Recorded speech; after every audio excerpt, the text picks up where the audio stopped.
Welcome to Destination Linux, the underground of open source hacks, where every commit topples the E-Corp towers of proprietary surveillance. I'm your Darlene this week, Jill, scripting the revolution from my vintage PC lair, with my elite crew of code anarchists ready to burn down the digital overlords. Ryan is our Elliot Alderson, paranoid cybersecurity sleuth, rooting out flaws faster than he can debug his social anxiety with a hoodie that Craig hates. I don't like hoodies. Yeah, is full of script kiddie exploits. His creed? If it's not open source, it's just all safe's illusion of control. Craig Rowland, founder and CEO of Sandfly, is our Mr. Robot. Gruff security sage, deploying intrusion traps with revolutionary grit. His mantra? You can hack the planet unless the planet uses Sandfly. That's right. This week's takedown, we are dissecting the CrowdStrike Nvidia powerhouse team up, exorcising those Linux security ghosts that have haunted us for years, and probing if Tor's onion layers really shield you from the watchers. Plus listener feedback and more shadows in the code. So boot your terminal, sync your repos, and remember, in open source, we own the net. Let's breach the firewall. This is Destination Linux.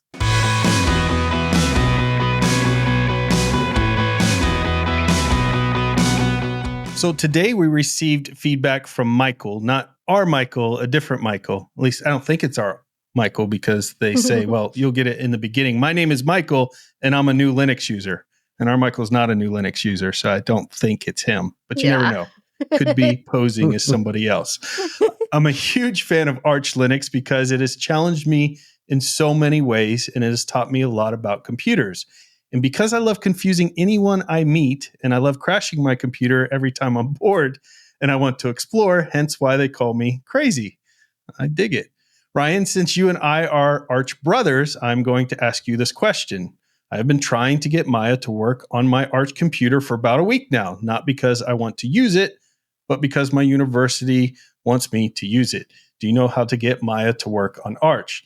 Now, I know what Michael is going to say, but no, I can't run Red Hat Enterprise Linux and my computer's graphics card doesn't seem to work with Fedora, which is strange because my computer is only 9 months old, and I thought that Fedora should have the NVIDIA drivers by now, since I do use NVIDIA RTX 4090. What a nice card, by the way.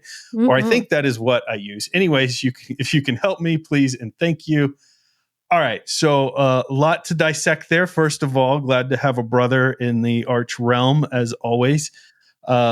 It's interesting you're running Arch and having an issue installing it. So we're going to talk about the AUR a little bit because you didn't mention whether you use the magic of the AUR or not. And there is if not, then you can kind of go looking into Yay specifically. Is the AUR that I use, and there is a Maya installer I verified that's there that you can install right from there. So you don't have to deal with all of the craziness. It will compile it and install it for you. You do, one of the things I like about Yay is you do have to be careful in the AUR because the AUR is just people, the community, going around and pre-packaging things that are very difficult to package generally for you. The issue with that is that obviously there has been cases, not a lot, but there have been cases where nefarious people will package crap and try to put it on the AUR. That includes things like Bitcoin miners and other stuff. So what I like about Yay is that it gives you an option to review all the code. You'll see in the prompts when you go to install, and it will give you one of those options. You can say yes to it, and then you can look through the code and see if there's anything that looks scrupulous to you. Another thing you can do if you don't really understand the code is you can take that code out, put it into an AI, and have it look through the code. You can also look for community feedback on Arch to make sure the package is safe as well.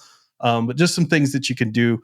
Not that the AUR is super unsafe, but it's just a precaution I personally take when I'm installing anything from the AUR. But it's an amazing place where you can get a lot of difficult software that doesn't typically run on Linux or not made from Linux to work very well with Linux there.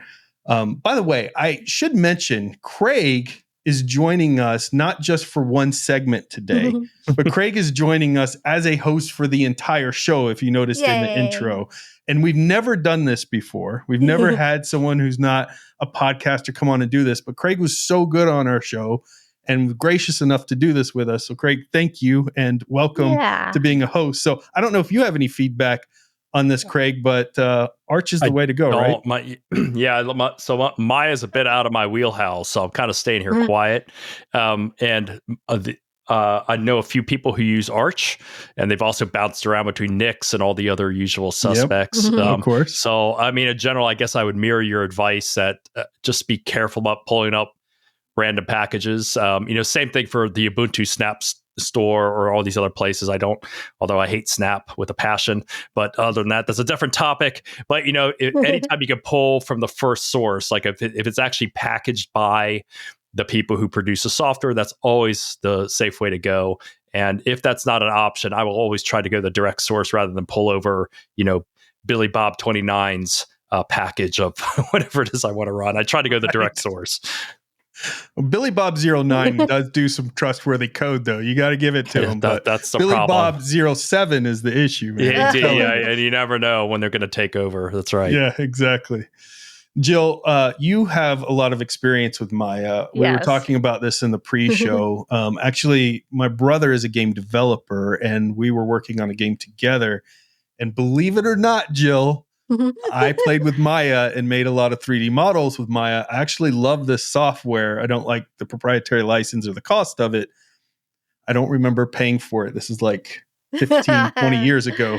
But I I remember not liking it back then, but the software itself is pretty fantastic for modeling. It sure is, Ryan. And I was very proud of you. And that makes sense why you got into doing Blender, and I remember you were editing on Blender, so that's why I didn't intimidate you, because you had a little bit of 3D modeling and animation experience previously. Right. So now I know. That's true. That's a good point. Yeah. So, Michael, I wanted to tell you thank you so much again for writing in. And I run Maya 3D animation and visual effects software on Red Hat-based systems like RHEL and OpenSUSE because I want the stability. But I understand wanting to use Arch as well because it's a great OS and you get the latest and greatest. And I actually do have friends who have run it on Fedora and Arch. I have also got it to run nicely on Debian with a bit of work. In fact, when it came out, I think I was the only one I knew that got it running on Debian. Yeah, I think you're probably the only one in history who's got it running on Debian. Yeah. So that leads me to, just a quick animation history from me, since you're a new Linux user and probably new to our podcast. So as an animation college professor, I've taught Maya 3D on Linux for 27 years. Since it came out in 1998. Before Maya was developed, I was using and teaching Alias Wavefront on Unix.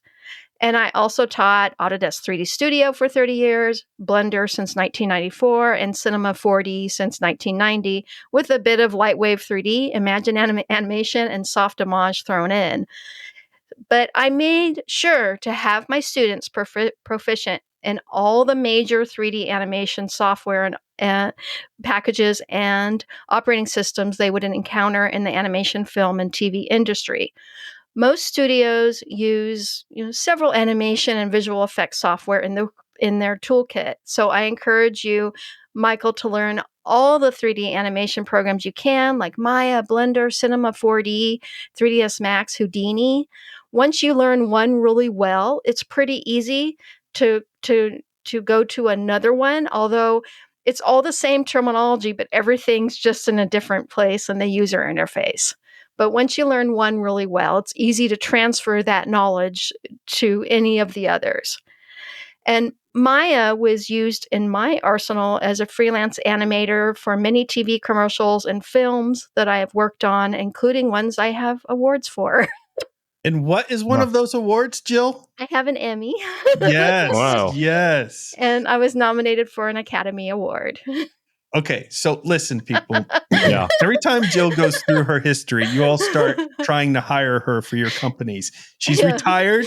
She works for us. Yes. You can't have her. So stop. I know she's got an impressive resume. Yeah. It's definitely one of these people you don't want to take advice from. She clearly doesn't know what she's talking about. Yeah. Aw.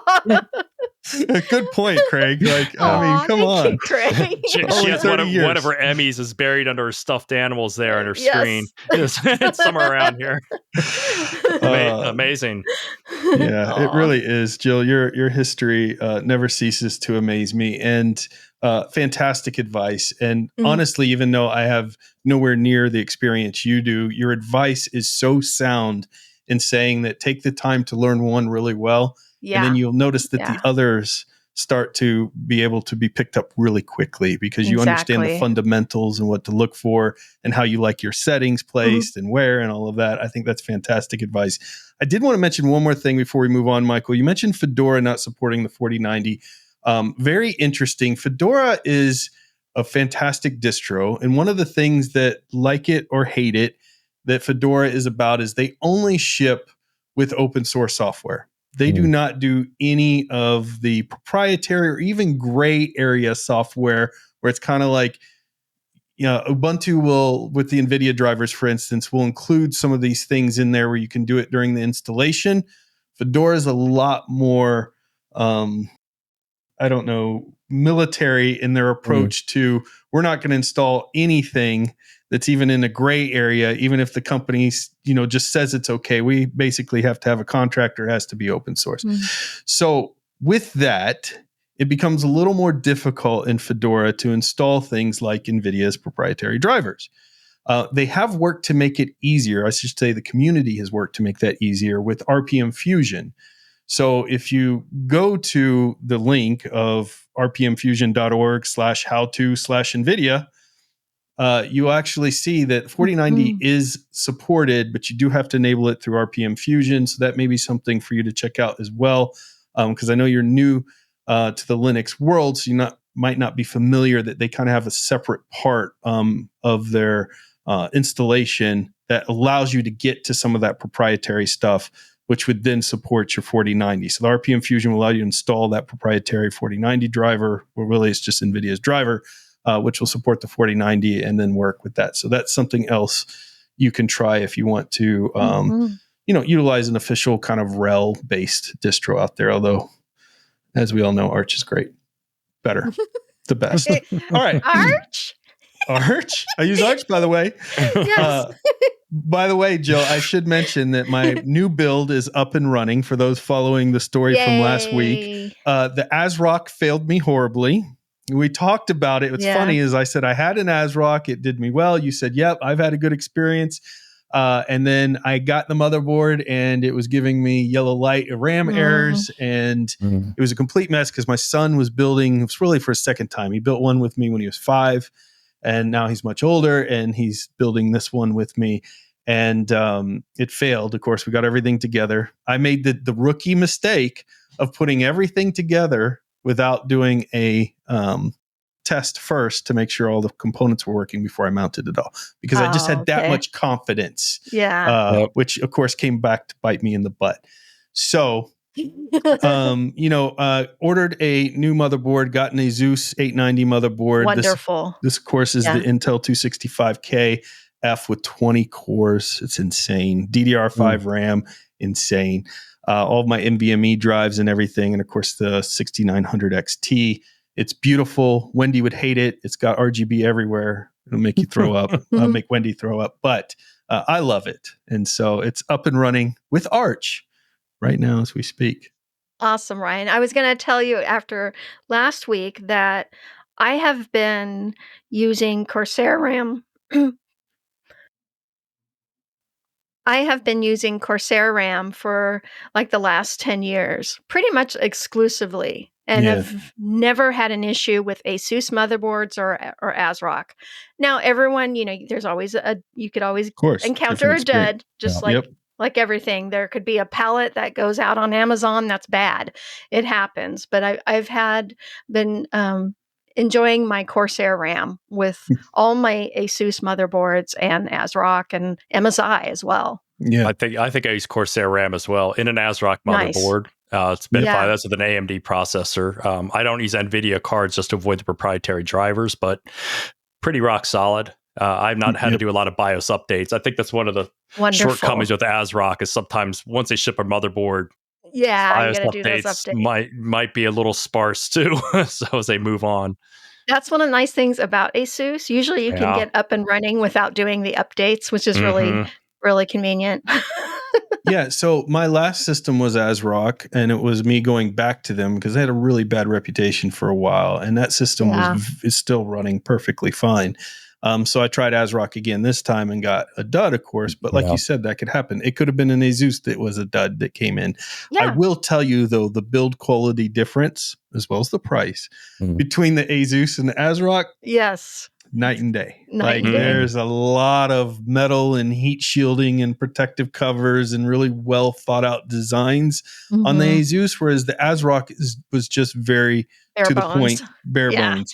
And a lot of that's the price I paid too. Yeah, like sure. 3D printed in the basement of somewhere in Taiwan or something like that, right?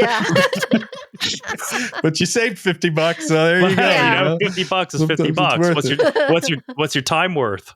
Exactly. All right, Craig. So being that you're the CEO and founder of Sandfly, we're going to make things really awkward and do your ad read right in front of you here. But we're going to ask some questions in the middle of it, because what's interesting is as we've been doing this ad read, we're getting so many people who are interested in Sandfly and they're asking questions here and there. And I thought, well, let's interweave it.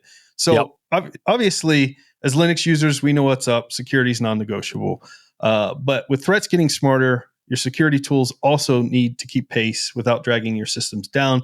And we're going to talk about a lot of security threats in this episode, a lot of security stuff, a lot of privacy stuff. Sure. So having Craig on, like, why wouldn't we? And one of the things is, we talk about traditional agents. They can slow you down and leave blind spots, and it's time for a smart approach. So one of the questions we got, Craig, from a listener recently, and I responded to it, but I think it would be better coming from you, which is, hey, the agentless thing sounds super cool. What is it?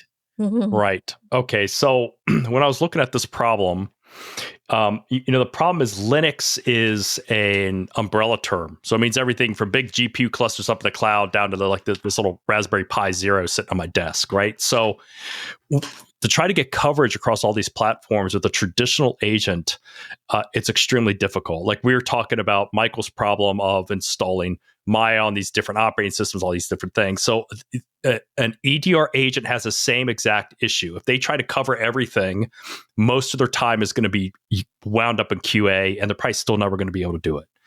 So what we said is, what if we just got rid of this traditional agent? Why do we need it? Why do we need to have real-time monitoring of everything? Is that really needed? And the answer we found is basically no. And by getting rid of the agent, we got a lot of additional benefits. So essentially what we do is we connect to these systems over SSH. We push over a specially designed binary written in Golang that is basically forensic engines that are designed to investigate different parts of the operating system. And then we instruct it, once it gets over there, to say, we want to look at the processes, we want to look at files or user activity or things like that. And then it collects that data, analyzes it for threats, and then it will send over that information to our server, and we could present that as results or drift detection or SSH key, funny business, or things like that. So essentially what you get is you get EDR coverage plus additional features such as the ability to find drift detection, which is changes to a system that are unauthorized, weak passwords, SSH keys, and we could do it on basically any Linux distribution, even stuff that's over 10 years old, on Intel, AMD, ARM MIPS, IBM Power, IBM S390 CPUs. So this means not just servers, but it's like crazy stuff like, your routers. We could cover Cisco and Juniper OS gear, for instance. We could watch certain embedded devices that are IoT cameras, things like that we basically want to have massive coverage and not leave any Linux exposed. That's essentially how the product works. Awesome. So for people who are not familiar with the term agent, when you think of a traditional agent, what I tell people is think about like ESET, McAfee, any of these things where you have to take a software package, you have to install it on each individual piece of equipment that you want to actually protect. And then that software is going to run and utilize the resources with that real-time monitoring the entire time. So no matter what you're trying to do, and what is the biggest complaint you hear when people install these different virus scanners. And one of the things that is talked about in all the reviews is, hey, it slows my system down. It's taking up too many resources. Of course, the annoying pop-ups that come up to tell you that it's doing these things and all of this type of stuff. So when you think of agentless, you don't have any of that. You've got a separate instance that is running across all of your what's scanning, SSHing into all of your equipment, but it's not something you have to install on each piece of equipment. Yep. Right. Yep. Basically, that's it. It's, I mean, the advantage here really is an agent. And look, if agents work great, that's great. They work. But if they start having performance problems, like on a heavily loaded system or things like that, you might get 5, 10, 20, sometimes 30% or more CPU impacts we hear about from customers. And if you're paying for that, like let's say in cloud capacity, you might have to buy 30% more CPU just to run the agent, right? It's actually expensive. The other thing, because we get picked a lot to watch critical infrastructure and enterprises, it's extremely risky to touch an endpoint and update a software package. And a lot of people don't think about it. You're like, oh, my home system, I'm going to do, my app update and go get lunch and then come back. But, if you're doing that on 1,000, 10,000, 100,000 hosts, you're touching each endpoint and loading a software package. This carries very large scale risk for an enterprise. And so the less you have to do that, put yourself in that situation, the better you are. So that's another advantage of our product is you don't have to touch all the endpoints to update it. So that, these are kind of, like I said, there are pluses and minuses every approach. And this is how we approach the problem. Yeah, I love it. Thank you for that explanation. And also, you don't have to take our word for it. DigitalOcean, which also sponsors this podcast, did sponsor this podcast for a long time when we first started out. One of the first sponsors we got, we love DigitalOcean, says that Sandfly is one of the most exciting pieces of security tech that they've seen recently. They're excited to not only be a customer, but also offer integrated solutions to their customers through the DigitalOcean marketplace. I know a lot of you use DigitalOcean because they were a sponsor of this show. So what's cool is you can utilize Sandfly within the DigitalOcean marketplace on your instances there to be monitoring these things. And Sandfly just doesn't detect and respond. It revolutionizes with SSH key tracking, password auditing, drift detection, covering threats from every angle, whether your systems are in the cloud, on-premise, or in embedded devices. Sandfly ensures they're all secure. You get a 50% off discount code by just listening to this podcast. Use Destination 50. In the Home Edition, you're going to get a 50% discount to try it. You can try it for 30 days, see if you like it. I think you're going to love it. It's going to work for you. Check it out. Go to destinationlinux.net/Sandfly and see how Sandfly can transform your security strategy. All right, Craig, you made some comments on social media recently, and you had a pretty hot take. Let's put it that way. Yeah, it even threw me for a loop, and I was like, whoa, where is Craig going with this? So I thought, we got to bring this topic to the show. We're going to hold you to the burner here because I got a bone to pick with some of your takes here, Craig. We're gonna let me have it, man. The asbestos suit is on. I'm ready. I'm ready. Ready for it. I think you gave some really interesting perspective that a lot of people are ignoring. And the reality is, the more I looked into what you were saying, the more I started realizing, at least I think where you're going with this, that you are correct. And I'll get into that when we get more into the story. But let's talk about your hot take to catch people up. It specifically was related to Tor. And VPNs. Let's not ignore VPNs. Yeah. Yes. Let's get into that. So what are you telling people out there, Craig, about Tor and VPNs? So look, about once a quarter or so, I see some reference to the superpower of VPNs or the superpower of Tor to guarantee absolute anonymity if you only pay us, not for Tor, but for VPN. Oh, for $9.95 a month, you're going to get total privacy and anonymity. And so about once a quarter, it irritates me enough that I post about it. And I explain that being anonymous on the internet is actually much, much more difficult than simply hiding your IP address. And a lot of people have been marketed to believe that, look, if I just come through 53 hops through the jungles of the Congo, nobody's ever going to find where I am. And my experience is that is not true. Now, I could go into a little bit of my background about why I'm saying these things. why it might be think that's counterintuitive. And I'm not important. doing it to be mean. I'm trying to help people, but I come off as dropping a turd in the punch bowl, for lack of a better word, right? But here's where I think you're going with it, and tell me if I'm wrong. I know that you have experience not only as a CEO of a securities company, but you have experience actually tracking people. That used to be a role that you did, is finding people who were using things like VPNs and Tor to try to hide their tracks. So it's not like you're talking from left field and like, I know what I'm talking about, but I don't think it's anonymous. Yeah. You've got a lot of experience here. Yeah. And I think what you're saying, though, is Tor is a fantastic, in my opinion, product.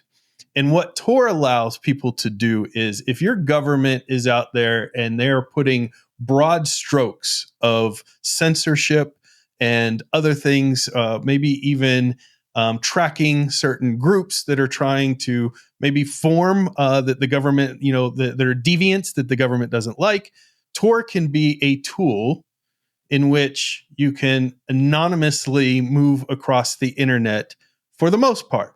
However, if the government says, I want Ryan's information because Ryan is the lead deviant, Tor is not going by itself to protect me. They can still find me. And I think that's what you're saying. It's a couple different things, right? So first of all, maybe I'll give a little bit of my background aside from the Linux EDR to help people understand where I'm coming from. For a period of time, I worked for a company called iOvation. I worked for the CTO, and I was a researcher for them. And part of my job, actually the main part of my job, was basically fingerprinting endpoints and decloaking VPN and Tor users, right? That was I researched methods to do this. The reason is we did it for anti-fraud reasons, right? We weren't a privacy invading, ad tracking, going to sell you weird stuff, type company. We did it purely for anti-fraud work. Now, when I started this job, I too worked under this delusion that you could just fire up a VPN or maybe even a browser or something, and you could be instantly anonymous. But as I dug into the problem and I worked on it for a few years, it's really, really hard. I mean, the slightest error and you're cooked, the slightest error. And, so we would do a variety of things to protect customers that involved nothing at all with breaking the cryptography of Tor or breaking the cryptography of your VPN. It was all targeting your endpoint.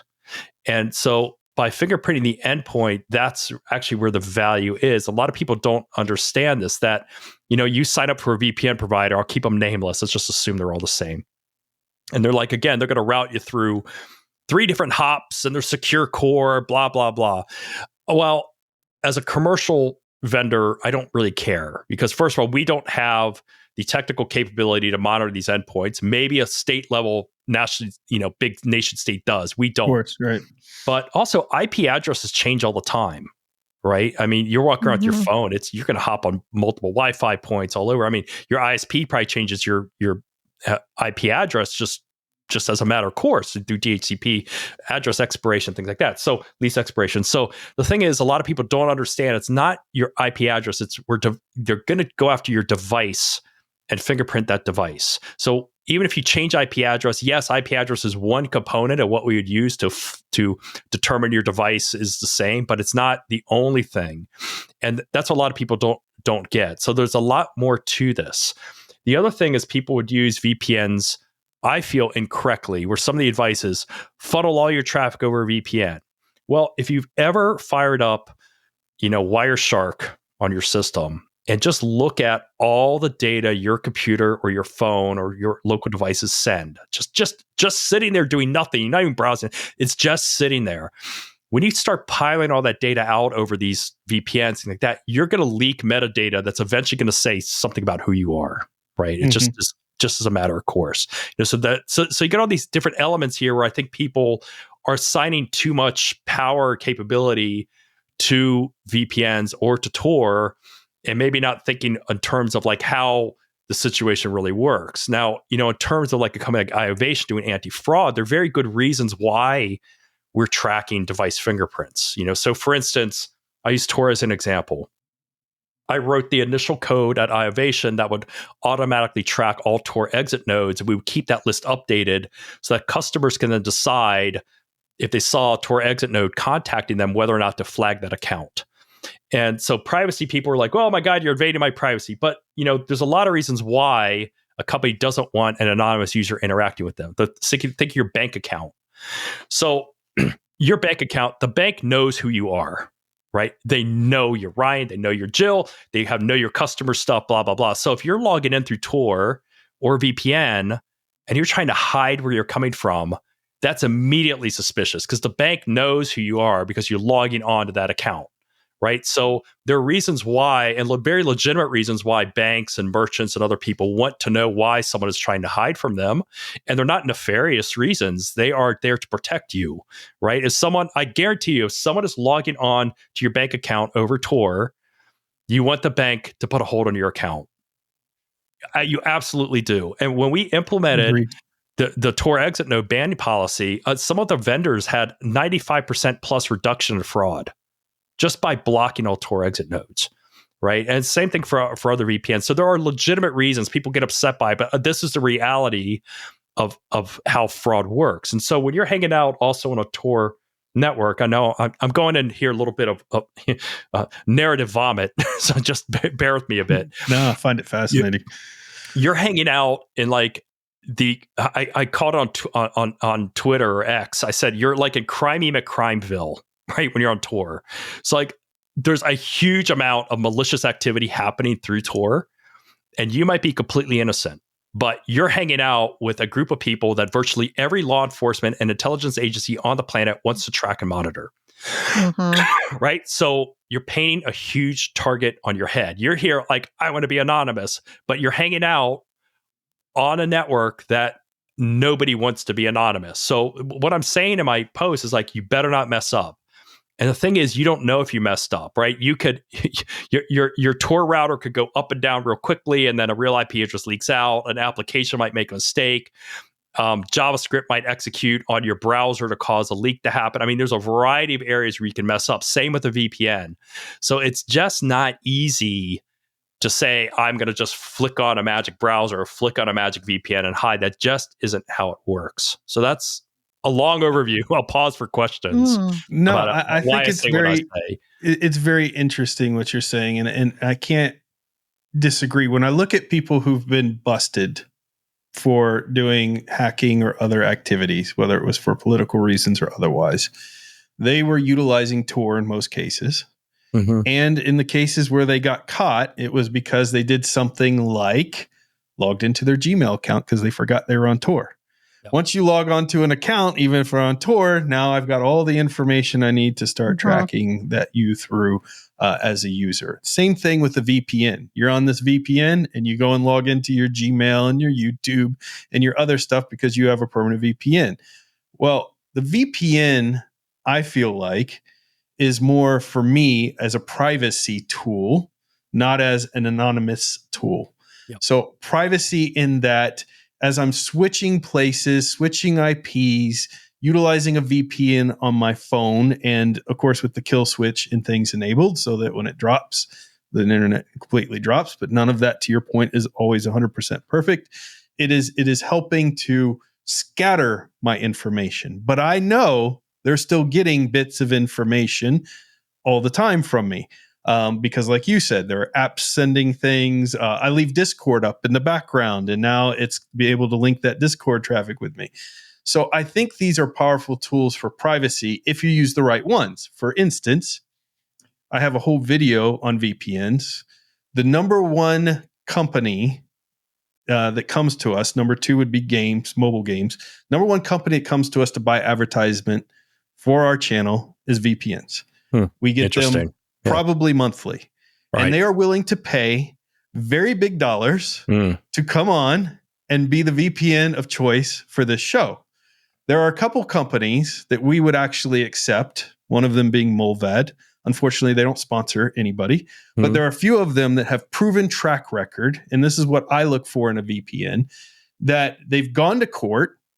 The court has ordered them to turn over records, and they had nothing to turn over. Molvad being a perfect example of a company that fits that as a VPN provider.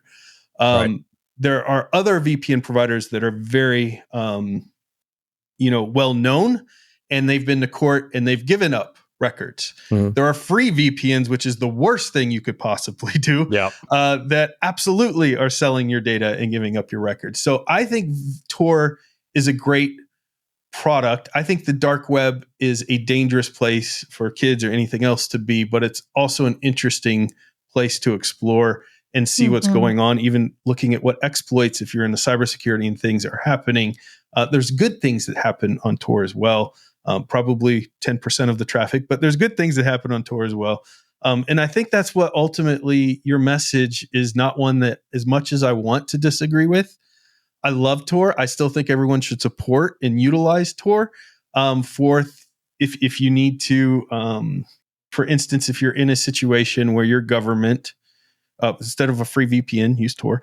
If your government is censoring things, or if you are trying to organize in a deviant manner against a foreign government that wants to track everybody who wants to dissent from them, Tor has been used to organize the people in order to, be able to go against it. But with that being said, that doesn't mean the government's not going to be able to find you because you pulled up a Tor browser and went to a chat site from there. In fact, I would just to your point, they're probably going to find you faster. I would urge caution, right? At the time, and again, my information is a little bit dated because last time I did this work for iovation was back in 2018, but I do keep up with the area, and I think it's actually gotten worse actually since I stopped. So at the time, I did my research on mobile browsers on Tor, like a Tor app. At the time, I got about 50% of them to leak a real IP address, right? So some of those bugs I know have been fixed of recent. I haven't checked in the past couple of years. I know up to a few years ago, some of the bugs did get fixed eventually. But I guess my warning is, a lot of these devices are extremely complicated. And like, for instance, a mobile device, I've gotten into it before with the Graphene OS guys. I used Graphene for a year. Great project. Great. It's an interesting project. A great project. Yeah, I love it. But the reality is, I just don't think you can make a mobile device private, right? They're not designed for it from the ground up. They're designed to track everything from the hardware through the software. It's designed to track everything you do. It's like, you just need to acknowledge the fact that I'm carrying a tracking device, the most sophisticated tracking device known to man, in my pocket. And I'm doing that for convenience, all right? You should just acknowledge it. If you don't want to be tracked, you just shouldn't have a phone with you. Which then, I would argue, police today, if they see you're traveling around and you don't have a phone, they would consider that suspicious, right? Yeah. Right. So it's just weird how it all works. So I advocate, and I don't like complaining about a problem without offering solutions. Right. So to your point, I would never use a free VPN. Like, it costs money to run servers and bandwidth. So they're making money somewhere. Right. So you're loading a very privileged piece of code to operate that VPN. You don't know what they're doing. Right. They're inserting certificates. They're funneling traffic. Who knows there. I wouldn't run all my traffic through a VPN. I'd be very selective. If I am there to use my browser, I would just be putting my browser traffic through the VPN if that's an option. I'd be really nervous about putting all my traffic through the VPN because of the metadata leaking risk.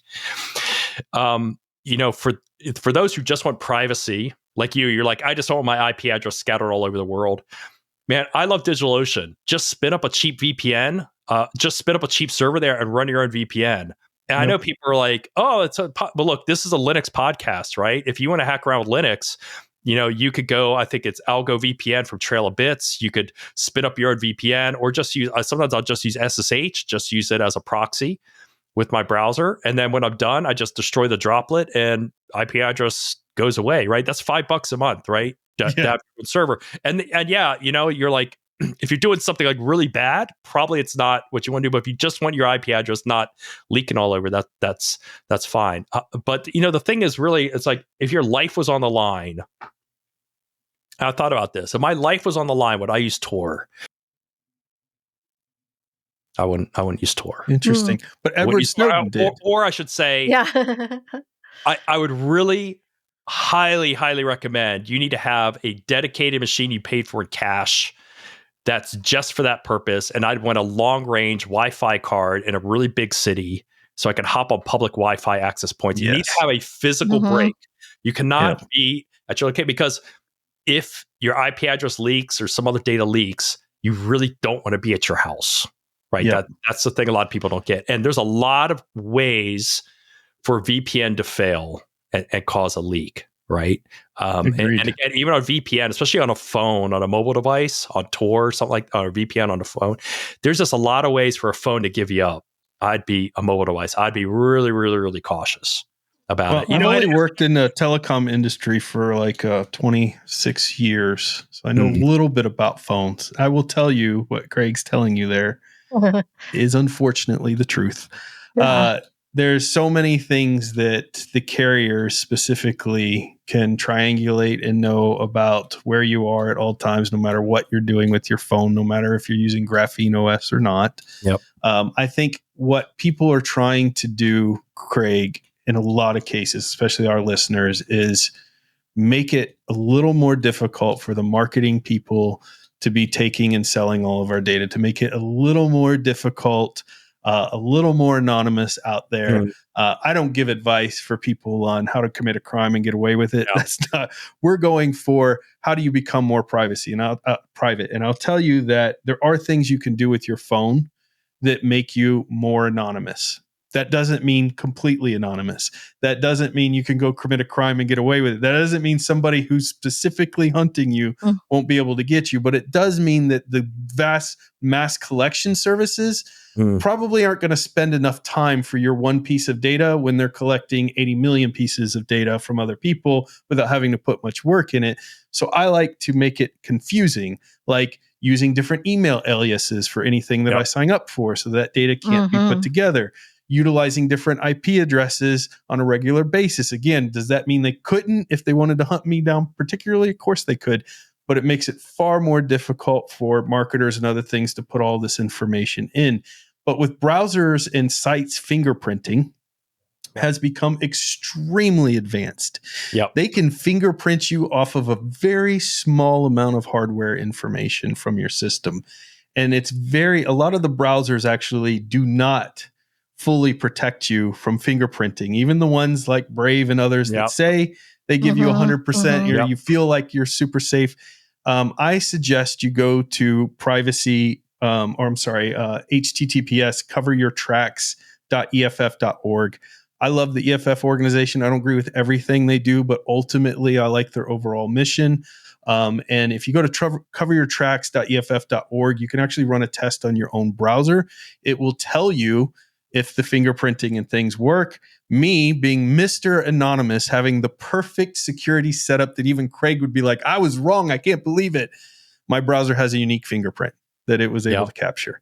So, but it does block tracking ads and it does block invisible trackers. And I've got all of that. And I use Privacy Badger and other things. So even as private as I thought my stuff was, fingerprints can still grab a hold of my traffic. It's definitely, Craig, I wanted to completely own you in this, but I can't. I can't. Look, here's the thing. Again, I guess I want to leave people with where, like I said at the beginning, people focus on the IP address, but they're good. We're going after your endpoint. That's what it is. Another website you could go to that offers commercial fingerprinting and anti-fraud, kind of like what iOvation did, is just fingerprint.com. And when you go to the homepage, they're going to show you how many times you visited that website. And you could try to change your browser, turn on incognito mode, blah, blah, blah, come through a VPN and see what it says. And that's a very small, they're only showing you a very small portion of what they can do. But you might be surprised. Fingerprint.com. Okay. And this will be a commercial company that's doing anti-fraud work. So it's kind of like, there's an XKCD comic where they show like the crypto nerd's imagination of, 4096 bits, drat, we're foiled. And then the next scene, it's like, take this $5 pipe wrench and beat him until he tells us the password, right? You ever seen that comic? Yes. It's the same thing with the endpoint. We're not breaking the crypto. And again, we're not breaking your 53 hops through the Congo. We're beating your endpoint with a pipe wrench. Again, it's cough up the goods. That's what it is. So it's your endpoint. And I think if you focus on an endpoint that's clean and you shut down the browser, it should wipe itself out. And even then, boy, it might mess up because the browser gets updated and all of a sudden it turns a new option on and boom, again, you're wasted. It's a tough problem. It's a tough problem. I do want to say this. Do not use this information to give up on being more private and protecting your data. There's a lot of people who say, you know what? It's too much. I can't protect myself at all, so I don't care anymore. I'm going to sign up for everything with a Gmail account. Don't do that. And open it all up and let us. And I'm telling you, there was an article just today where a guy took a screenshot of a price on a website for him and the price that his wife got, who hadn't used the service in a long time, to just purchase a game. And his price was $10 more than his wife's, even though they're in the same area. They live in the same house. Right. But her account had not purchased something recently. His had, so we're giving her a discount as an enticement. This is a small example of what's really happening with people's data. Everything's going digital. When you walk into a store, all of the price tags are digital and everything else. They're going to start getting enough information on you that it's already going to be costing you money. It's going to be costing you money in insurance. It's going to be costing you money with regular purchases. Yep. It's going to be costing you all. So this privacy battle matters. A lot of it matters with having privacy protection laws in place that, that stop companies from having this just absolute grab bag that they can do on you. And I'm not talking about people who commit fraud and getting caught, or people who commit crime and being caught. I'm talking about regular people just wanting to remain private. So stay anonymous as best you can. Utilize the good services and things. If you love Graphene OS, keep using it. It is better than using a Samsung phone. Yes. Right out of the box. You're going to have less tracking. You're going to have more protection than that stuff. What Craig is focusing on is basically saying, don't kid yourself into thinking you could go commit a crime on that and get away with it, because if they want you, they're going to get your data. Yeah, there's a lot of layers. Look, at some of these ad retargeting services are quite scary. And yes, to your point, I do think eventually they're going to tie together websites you're visiting with insurance claims and all sorts of stuff. I mean, I think it's all there. Like I said, my advice to people who are focusing on privacy is I'm not trying to poo-poo these ideas. It's more just I think you could fall into a trap. All right. I would be focusing on the endpoint, make sure your endpoint is kept clean. And I would be just wary of services like Tor, just because I just think the amount of scrutiny it gets, rogue endpoints, rogue exit. There have been attacks against Tor exit nodes where they were replacing and patching EXEs on the fly at the exit node so that when you downloaded it to run it, it already had malware installed on it. Right. So you just, I'd be careful. Assuming that there's just going to be a magic easy button here. But, to your point, definitely, I do take steps, make sure I don't unnecessarily have trackers around. I have a browser that I use just for like business and banking, where I expect that company needs to know who I am. And then I have another browser set up that's just like every time I shut it, like everything is nuked. Right. So, I think that there is definitely a middle ground. And yes, clearly, yes, I don't use my same email address for like throwaway services and stuff. No way. Yeah. Yeah, absolutely. Yeah, Craig, I was going to tell you now, I use Tor quite a bit, but not for nefarious reasons, of course. Sure, Jill. Yeah, that's what they all say. That's what they all say. Yeah. But been using it for years, and I don't log in with my bank account. I know better than that. And it was interesting to hear you talking about the Tor exit nodes, because that's something I learned back in the 80s with bulletin board systems. You always covered your exit node. And I learned that from my brother, who is also in security as well, like you.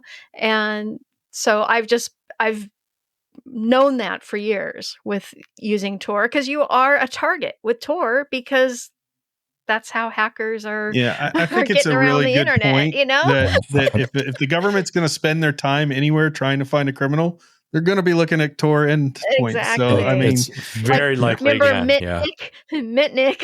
Yeah.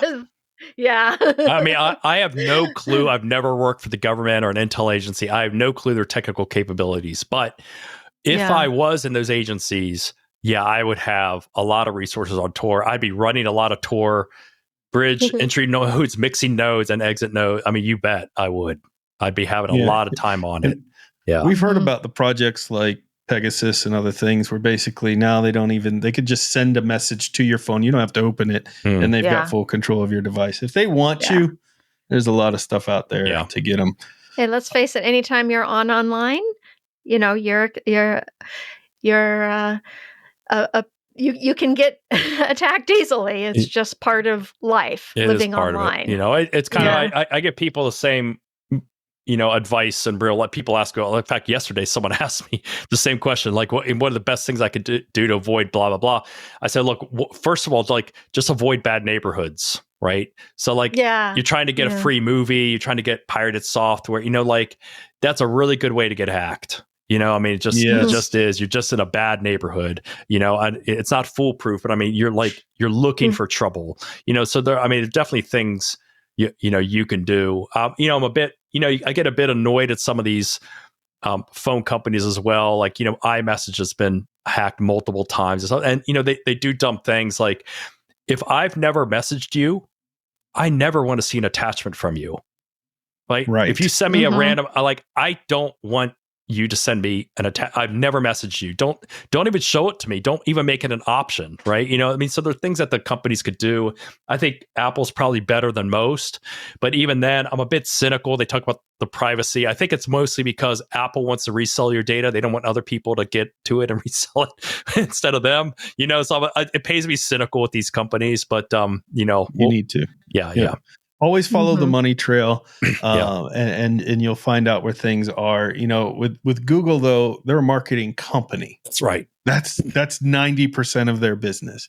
With Apple, they're a hardware company, and they do use your data, but it's 10% of their business. But I always joke, Craig, that the reason why I trust Apple far more is because Siri is such a pile of crap as AI. They clearly are not using much data from me to train the thing. Actually, speaking of AI, there's this other topic I want to get to and get your opinion on, Craig. We discuss AI quite a bit on this show, and every major tech company, toy company, heck, peanut factories are installing AI and going nuts, no pun intended, over AI. And, you know, there's certainly areas in my own life where AI has become very useful. It's not actual artificial intelligence, but it's a very useful language model that, you know, you can utilize for a lot of things. But this partnership that hit the news kind of made me raise my eyebrows a little bit, both of them in this case, because of the two companies involved in what they're saying. So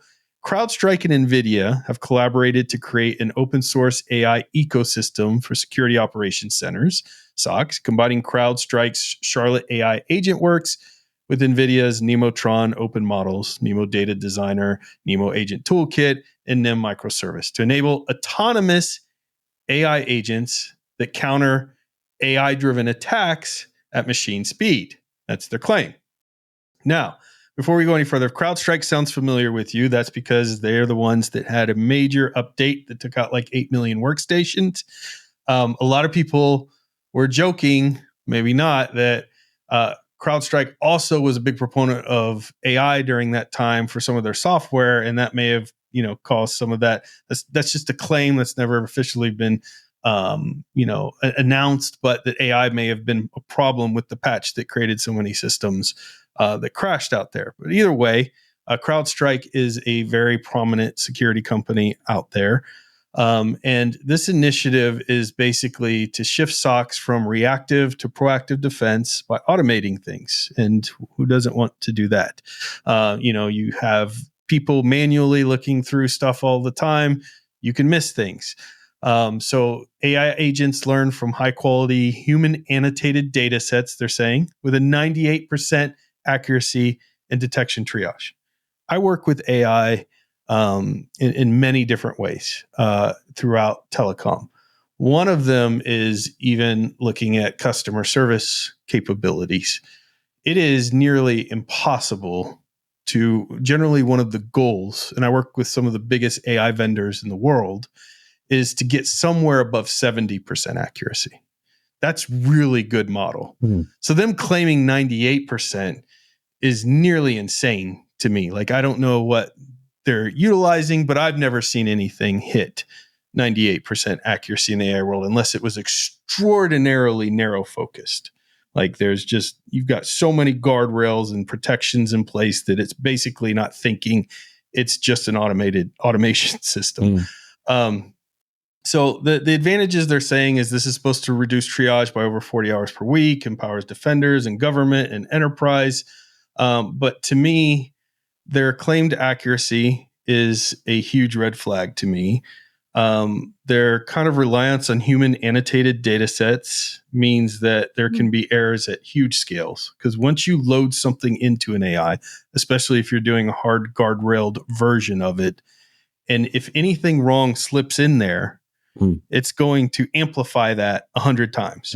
And it becomes very difficult to actually make AI forget those things as well. You can't just tell it, drop that, never use it again, because of how AI works and how it calculates through all of these language models and things. So it's very difficult to get AI to change its mind on something as well. I, of course, 100% support automation systems and things, but this scares me to death, Craig. Yeah. Because I feel like once you remove humans out of it too much, there's going to be too many people who utilize this as an excuse to say, let's reduce my team of 20 people to 10 because now I have this AI tool. Right. What are your thoughts on this?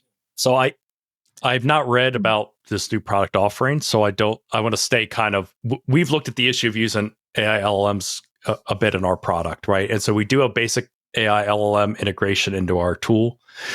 What we find is, like, if you have very good data, they could be useful. But the problem, and a lot of people are pushing AI socks. It's not just this announcement. We've seen, I don't know, I was at the last RSA conference. I probably saw a dozen AI sock vendors, right? So the problem is, if you're not in full control of the data that's being fed into these systems, they could potentially do stuff you don't want them to do. So let's say, for instance, you had an AI SOC that was parsing log files and making a decision to do such and such action.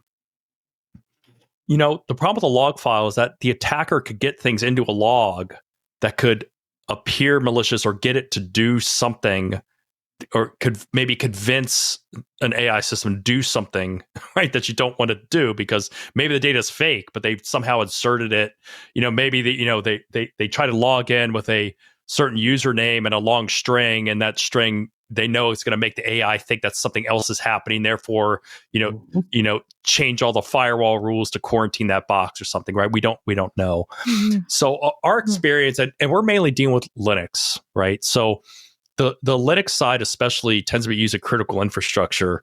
A lot of these guys can be very reluctant to have something go do stuff automatically.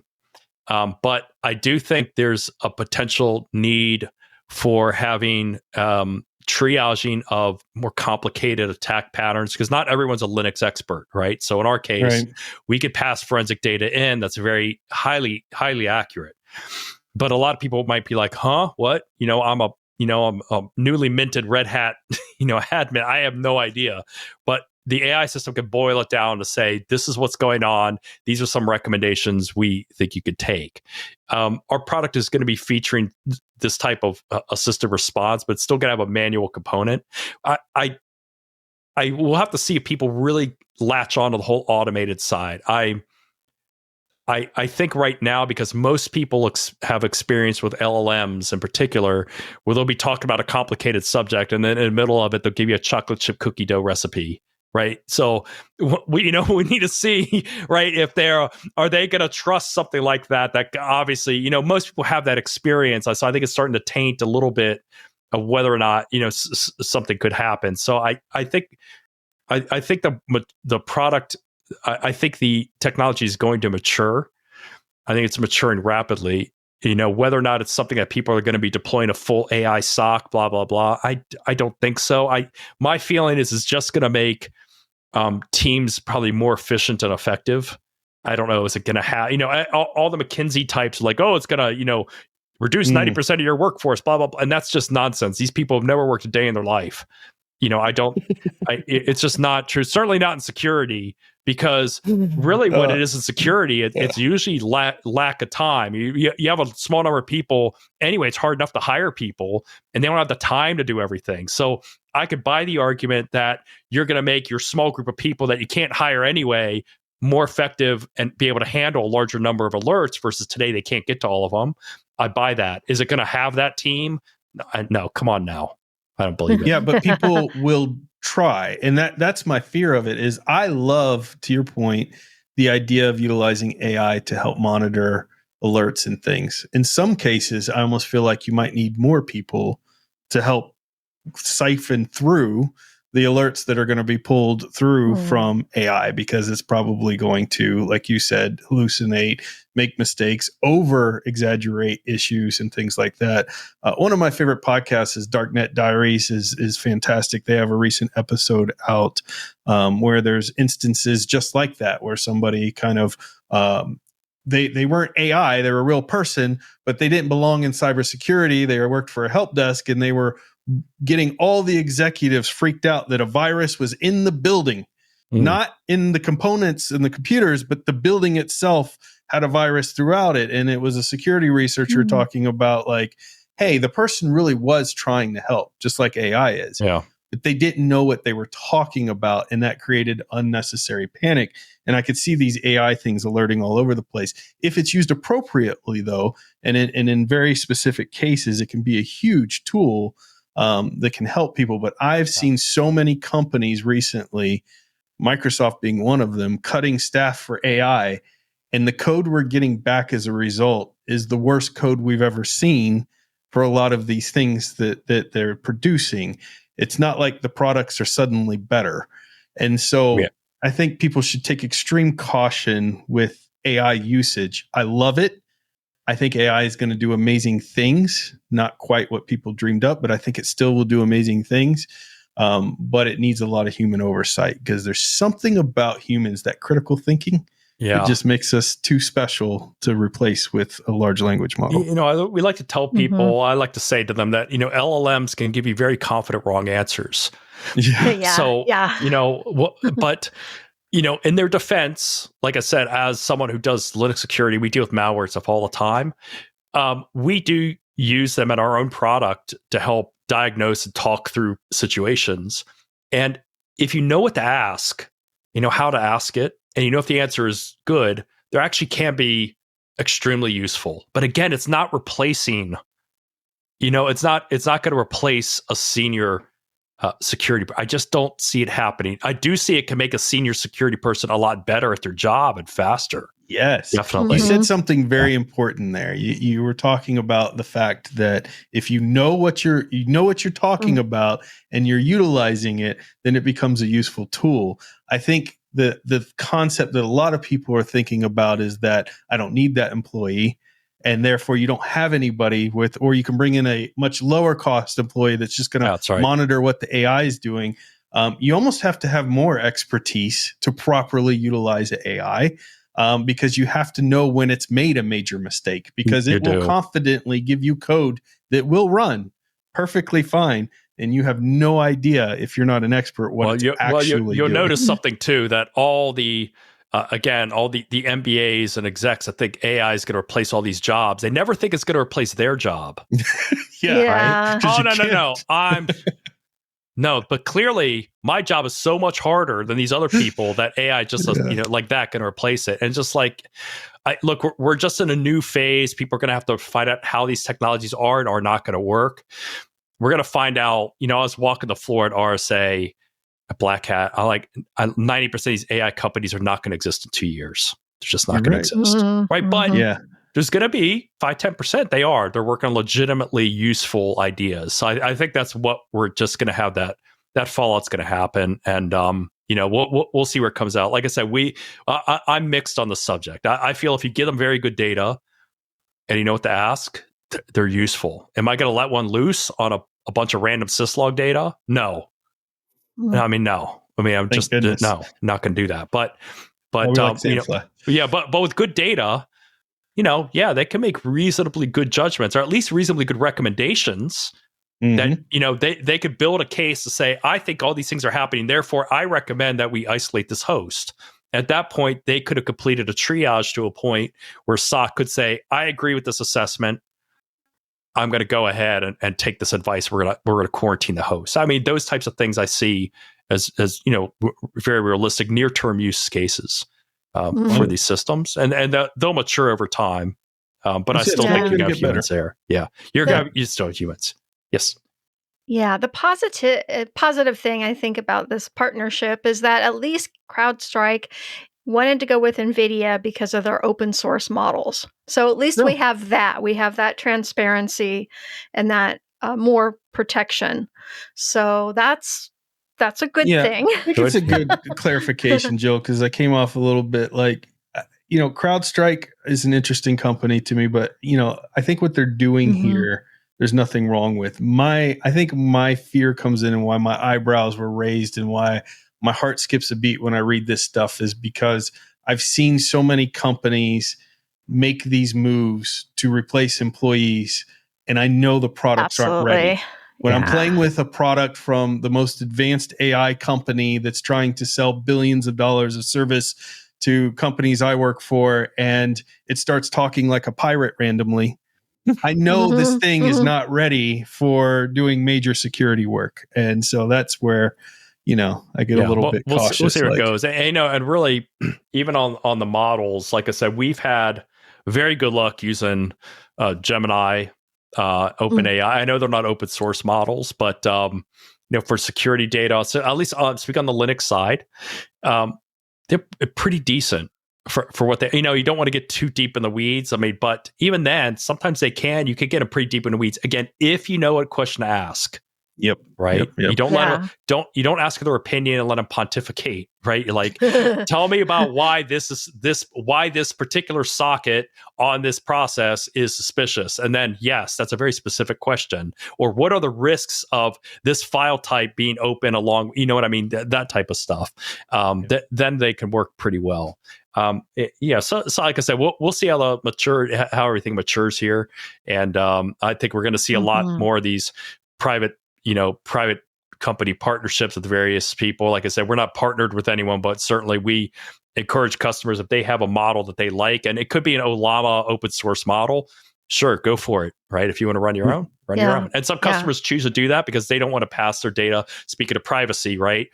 A lot of sensitive EDR data from Linux, they don't want to pass it up to Google or to OpenAI as a training tool, right? So they'll run an Olama system on their internal network, and go ahead and use an open source model, and then the stuff I see enterprises doing, and the information that's being loaded into these public AI systems. Well, let me just say this, Craig.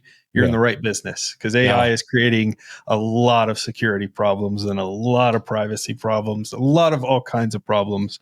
As much as it's solving, there are new ones being created, because a lot of people are like, I don't want to create that PowerPoint presentation.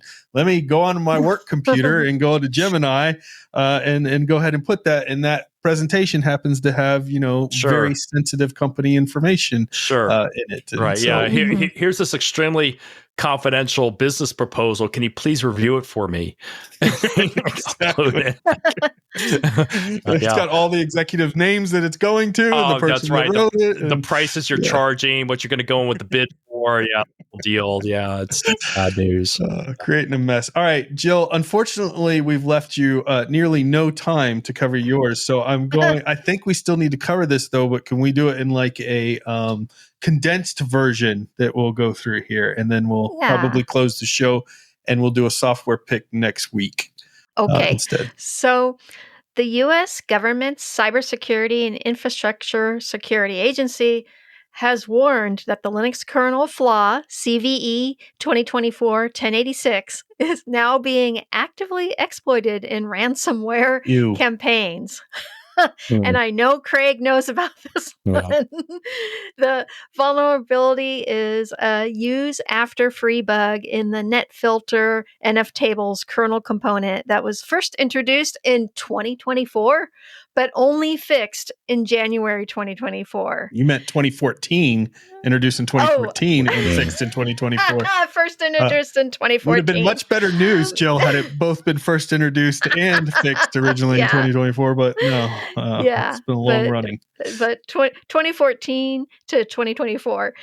And it has a high severity code, 7.8 out of 10, and allows attackers to achieve local privilege escalation on compromised systems, which really means it allows the bad actors to gain root privileges and full administrative control on effective systems. And it affects, most major Linux distributions, including Debian, Ubuntu, Fedora, and Red Hat. And the Cybersecurity and Infrastructure Security Agency added the bug to its known exploited vulnerabilities, or KEV catalog, which requires U.S. federal agencies to patch or stop using the vulnerable software. Oof. And it poses a significant risk to federal and enterprise systems. The most effective defense is to patch all vulnerable Linux distributions immediately. And there are other mitigations that you can do, such as blocking NF tables or restricting user namespaces, but these can cause your system to become very unstable. So please upgrade and patch those systems. This has been around for a long time. Yeah. I'm amazed it's still in the wild after all these years causing havoc. Well, I think these things get fixed and then they pop up again in code later down the road. And this is an example of where AI could be useful, right? Because what happens is back in 2014, you had a person working there. Let's call him Craig. He's like, hey, I found this thing. I fixed it. Great. Now, 2024 comes around and Ryan's like, hey, I want to add this new feature to this thing. And then I write this code that has that same vulnerability in it. I send it through. It gets accepted, but it has that same vulnerability that Craig patched in 2014, but it's not seen because it's kind of in a different package, working on a different thing. And so that's where AI could scan code and say, hey, you're using code similar to what Craig, fixed in 2014. These are things that can help, but that's how this stuff probably happened because it was fixed at one point and now it has to be fixed again. And this is not unusual in operating systems, right? This is the same thing that happens in Windows and Mac OS and other stuff. I would say that the biggest fear that I have is, and I've mentioned this before, we've just got a lot of software in Linux that there's a single developer sitting somewhere in a mountain somewhere who maintains this thing. They get no donations. Nobody probably even knows they exist. And the entire infrastructure of Linux in some form or factor depends on it. And this is where I think there just needs to be a lot more of the companies who are utilizing open source software need to be compelled from the communities to be giving back and making sure that we're able to support these projects more. And this also, by the way, for all the people that hate every corporation out there, if it wasn't for these corporations, Linux would never be where it's at today. If it wasn't for Red Hat, if it wasn't for Canonical, if it wasn't for these companies paying their money to have somebody work on things that we all get to use for free, we wouldn't have Linux where it is today. So patch your systems, but this stuff happens. Yeah, it does. I'm more old school on local exploits. I just assume if someone gets onto the Linux box, they're going to get root. Yeah. And that's just the safest thing. Just adjust your mindset that, we found it, but they didn't get root. Yeah, they did get root. You just didn't know, right? Just assume the worst, and then you got to clean the system up and rebuild it, do whatever it takes. Just assume they got root on it. And, it's funny because this debate that you just brought up is happening between FFmpeg right now on Twitter, right?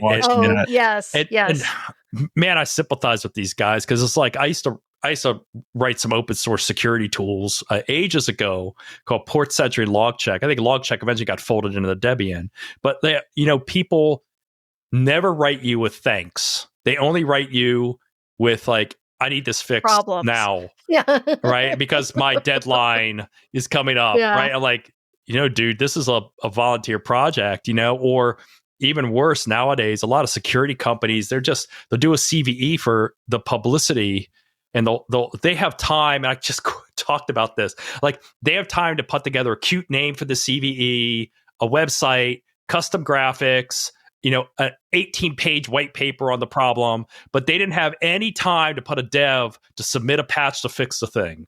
Right? Yeah. It's just like, it's ridiculous. So a lot of CVEs are just nonsense. Security companies trying to make marketing noise. And it really is, I don't mean to be crass, but I'm like, I suggested if you have a CVE, you do not get a CVE issued to you against an open source project unless you also submit a patch for the bug. Right? There, that's a good one. Because it's just like, what annoys me more than anything are people who whine about something and they don't offer a solution. So I'm like, a CVE and a patch or STFU, honestly. It does. These open source guys, it's so true. It's such a thankless job, and they don't get any support. And it's ridiculous. So I totally sympathize with these guys, with the guys out in the mountain of Montana working on his, whatever it was, the math library, like totally like, you guys have no support. It's very common. So anyway, that's Craig's rant to the show for you. No, that's wonderful. And I was thinking, since 2014, this still being a problem, it really demonstrates how long it can take to update and patch server and enterprise systems worldwide. Especially older systems that need to stay running on older Linux kernels because they are running outdated software or need to be hardened for specific purposes, like for NASA. But bugs can exist for a long time, and I think this is a bit of the myth. You got the myth out there that open source software, many eyes make bugs shallow, or whatever it is. That's not really true. Yeah. All right. And here's another thing I'm going to burn. You're going to get me mad. I'm going to get people mad about. I've already got them mad on VPN. Let me get them mad on software. This is awesome. So here's the problem. There's usually just like one person writing this code. And there's very rarely someone who's really coming through and auditing it. And even if they did, they don't necessarily understand the code. So you look at this bug, for instance, this is in the net filter. Very few people on the face of the earth understand protocols and packet filtering to a level they could probably look at this code and be like, I'm going to audit this code. They're and those people are busy writing new code. So this is why bugs like this can exist. And even then, they can still look at it and still miss it. I mean, you think of someone like Linus Torvalds. I mean, he's a genius programmer. He makes mistakes. Like, you think you're going to out-audit him, right? So that's why, these bugs can exist for a long time, because nobody's really going back to relook at the code. Hey, it's working. We're going to leave it alone because we got to move on. And that's why a lot of bugs can linger like this for a long time. No, so anyway, and then when they get the active exploits, a bunch of eyes get on it, and then it gets patched and fixed. And it's the same way, by the way, for proprietary software. Like the stuff, they have bugs that sit out there forever. There's 0 days right now sitting out there with $1 million bounties just waiting for you to discover them. Good luck finding them. They're there. It is, I promise you they're there. It's like Bitcoin mining. There's exploits that are in all of this stuff. There's no such thing as perfectly secure software. Jill, I do love that you brought this in, though, especially with Craig. I do want to give people. I love Craig's insights. That was awesome. I love the hot takes. I think people are going to love them too. And you don't have to agree with them. That's part of this show. Write your comments. Send us your comments. We love to hear from you guys. If you have a different take, we'll read it on the show. And then when we have Craig back, we'll see. Maybe you could change his mind. I change my mind all the time on things, honestly. People send stuff in. I have a hot take, and I'm like, oh, you proved a point. You made a point that I didn't realize. Leave a comment. Let me know. I'm always reevaluate. Believe me, I got to some of my positions after reevaluating what I previously thought. So maybe you could 100%. Bring me back out of it again, right? So I mean, there's a reason why I got to some of these decisions. So let me have it, guys. I got thick skin. Well, be nice. Don't let them have it too hard. You guys in our community are really nice, but some of the ones visiting our community. I don't know, man. I've heard about these Arch users. Now you're really going to get the hate. You're going to get an email from me going after Arch.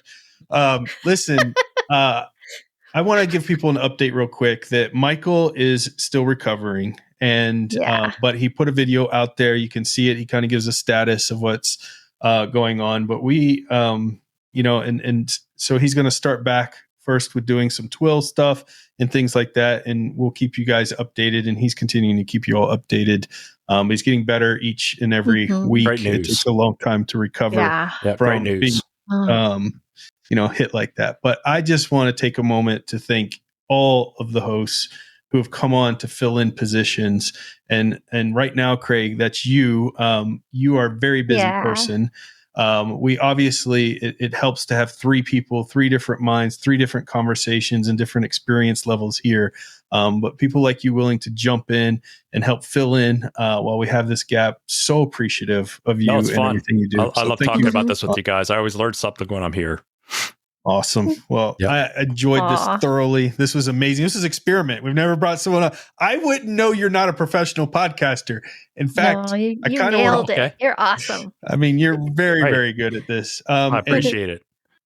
Thank you to our community. A big thank you for supporting us, for listening, to watching Destination Linux, however you do it. We really love your support. We love your faces. We appreciate everything you do. Without you, none of this happens. We don't have Sandfly on here. Jill goes and works for some other company. Who knows, doing podcasts on Doritos and Cheetos bags. Who knows what could happen? Just casually earning another Emmy. It's like, I lost the other one. I better go get another one. I just can't find it. Actually earning another Emmy. Yeah, I'm like trying to dress it down, but the reality is she'd be doing something way more important if we weren't tying her time up with this show. Another Oscar. Those people keep pestering me, bother me. Another nomination. Get away. Go away from me. It's because of all you awesome people that we can do this. So thank you. If you want to support the show, go to tuxdigital.com/membership and tuxdigital.com/store where you can purchase merch. Speaking of which, Craig, I need to beg you for some Sandfly shirts because we should be sporting those sometimes. I'll get some shipped to you. Make sure to check out all the amazing shows on Tux Digital. We're so far over time. I'm just stealing Jill's lines, but no Craig, problem. if you could do us a favor and just do the closing to our show, I think that would be awesome. There. I'm sorry, you want me to do the closing? I want you to do the closing at the very bottom line of the show. Special guest host. Yeah. Let's see. Oh, the outro. That's it. Oh, right. Everybody, have a great week. And remember that the journey itself is just as important as the destination. Thanks, everybody. We did it.